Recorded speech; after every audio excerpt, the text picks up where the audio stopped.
Hello everyone. आज हम अज्ञे जी की कविता सांप का विश्लेषण करेंगे। अज्ञे की यह कविता उनके प्रसिद्ध काव्य संग्रह इंद्रधनुष रौंदे हुए में संकलित है, जो सन 1954 ईस्वी में प्रकाशित हुआ था। अज्ञे ने सागर तट की टूटी सीपियों को देखकर उन्हें रौंदे हुए इंद्रधनुष की संज्ञा दी है। आधुनिक सभ्यता सीपियों सदृश मनुष्य की सहज प्रवृत्तियों को किस प्रकार रौंद कर नष्ट कर रही है, यह उन्होंने अपने इस संग्रह की कविताओं के माध्यम से दर्शाया है। सांप उनकी ऐसी ही कविता है जो ये दर्शाती है कि नगरीय सभ्यता जो सांप के रूप में है, वो ग्रामीण सभ्यता और संस्कृति का पतन करती जा रही है। एक नगर मानव के लिए ही इस शब्द का प्रयोग किया गया है।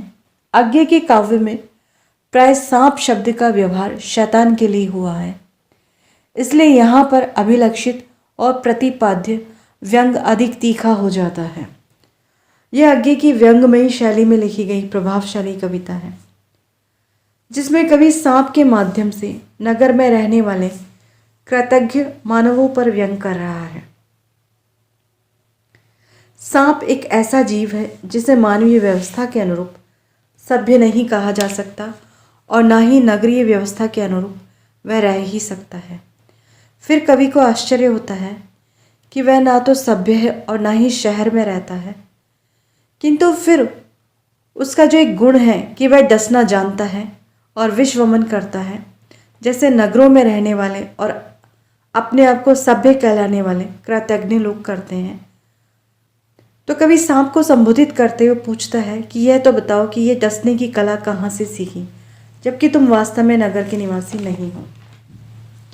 सांप, तुम सभ्य तो हुए नहीं, नगर में बसना भी तुम्हें नहीं आया। एक बात पूछूं, उत्तर दोगे? तब कैसे सीखा डसना, विष कहाँ पाया? अतः कवि सांप को संबोधित करते हुए पूछता है कि यह तो बताओ कि ये डसने की कला कहाँ से सीखी, जबकि तुम वास्तव में नगर के निवासी नहीं हो। कवि का मंतव्य है कि वास्तविकता में तो मनुष्य एक दूसरे को डसते हैं, लेकिन यह डसने की और विष फैलाने की जो कला है वो सांप ने कहाँ से सीखी? क्या मनुष्य से सीखी है? अगर मनुष्य से वो सीखता तो उसके लिए ज़रूरी था कि वो नगर में रहता, लेकिन वो नगर में भी नहीं रहता, तो फिर ये कला उसने कहाँ से सीखी है?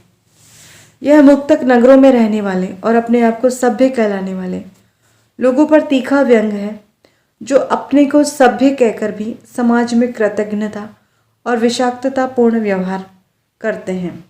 ऐसे व्यक्ति दिखने में तो सभ्य होते हैं, लेकिन उनके दांत अर्थात जो व्यवहार है वह सांप के विष से भी अधिक जहरीला होता है, और ऐसे लोगों का कोई इलाज नहीं है। सांप वास्तव में सभ्य नहीं है और ना ही नगरवासी हैं, किंतु नगर में असभ्य जनों की, नगर के जो असभ्य जन हैं उनकी भांति उसे डसना आता है। इस पर कवि को बेहद आश्चर्य है। मुक्तक छंद और व्यंगमय शैली में लिखी गई अज्ञे की यह कविता आधुनिक शहरी जीवन पर करारा व्यंग करती है।